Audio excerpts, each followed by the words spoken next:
Well, fallout is continuing from Donald Trump's disastrous 60 Minutes interview, and Mike Johnson is going against his wishes that he very publicly announced after the interview took place. I'm going to read that for you here. It says, Donald Trump. I wish I could make AI yell this. Terminate the filibuster, not just for the shutdown, but for everything else. We will get all of our common sense policies approved. Voter ID anyone and make America great again. Remember, the Democrats will do it immediately as soon as they get the chance. I wish that were true. Are doing it will not give them the chance. Republicans, be tough and smart. The Democrats are crazy lunatics. They will not open up our country no matter how many people are irreparably harmed. Now, Mike Johnson responded to this pretty directly. He also responded to something else Donald Trump did and was very indirect, which I'm going to show you. But I'm going to just tell you something about this.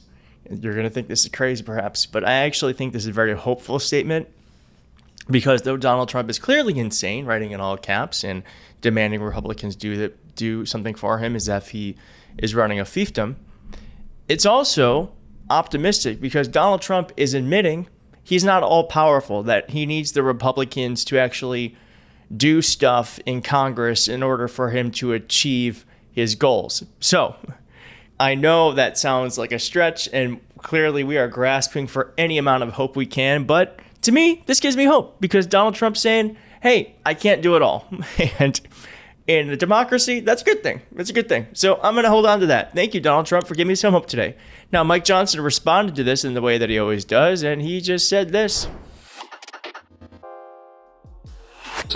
What would the Democrats do if they had no filibuster impediment, no speed bump at all? They've already told us. They would pack the Supreme Court. You'd go from 9 to 13 or 15 or 17 or however many liberals they can pack on the court. You would have D.C. and Puerto Rico be made into states, which would give 4 additional Democrat senators there in the count and make us a permanent minority. I guess that would be their calculation. You would see massive restriction of the Second Amendment rights. You'd see them federalize elections so they could take over and manipulate things in the red states. I mean, there's a lot of abuses that could come. So there he is saying that they should not get rid of the filibuster. And I'm just going to give you some background on the filibuster. The filibuster is a stupid rule in the Senate that says that most legislation in the Senate does not pass with a simple majority. 60 senators need to vote on it in order for it to pass, which is, to me, stupid. The Senate, the Republican Senate was set there to govern.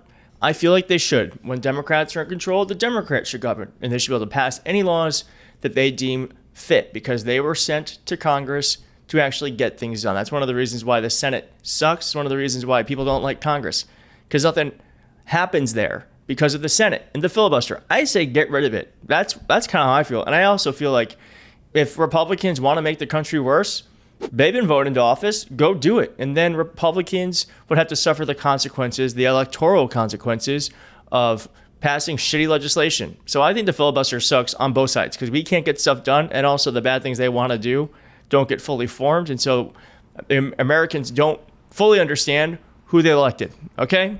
Now, let's change gears. Nick Fuentes was attacked by Rep. Congressman Randy Fine because Nick Fuentes, as I said, he is literally a Nazi, said Team Hitler. I don't think he's joking. And Congressman Randy Fine, who is a Republican, said 400,000 Americans died to defeat Team Hitler. You are the very definition of America last. Unfortunately, no. Nick Fuentes is a rising star in your party, a party you cannot control.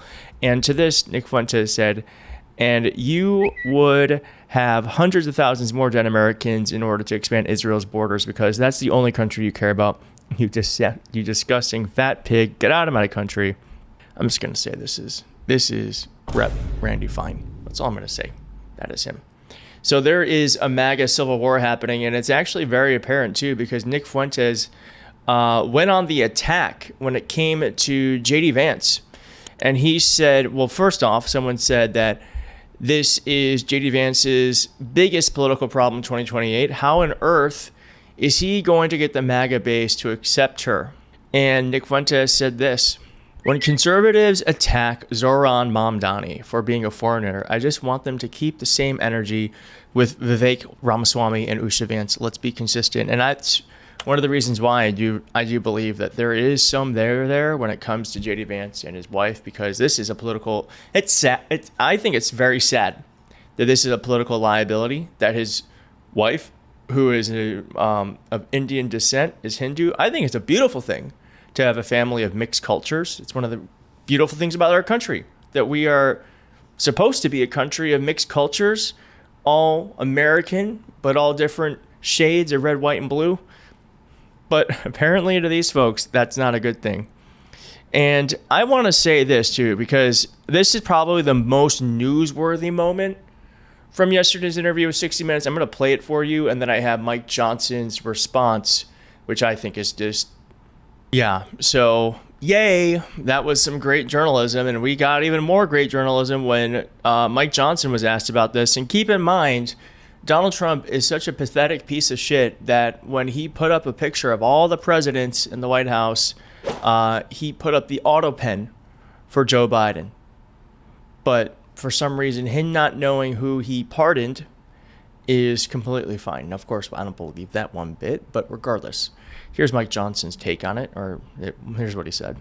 Last week, you came here to these mics, and you were very critical of Joe Biden's use of the auto pen, his pardon. You said he didn't even know who he was pardoning. But last night on 60 Minutes, President Trump, admitted not knowing he pardoned a crypto billionaire who pleaded guilty to money laundering.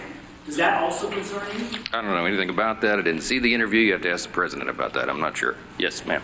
Now, this is not the first time Mike Johnson has completely lied, that he just doesn't see Donald Trump's awful actions or words. And here is just a small compilation of that. How comfortable are you with the president apparently seeking $230 million from the Department of Justice?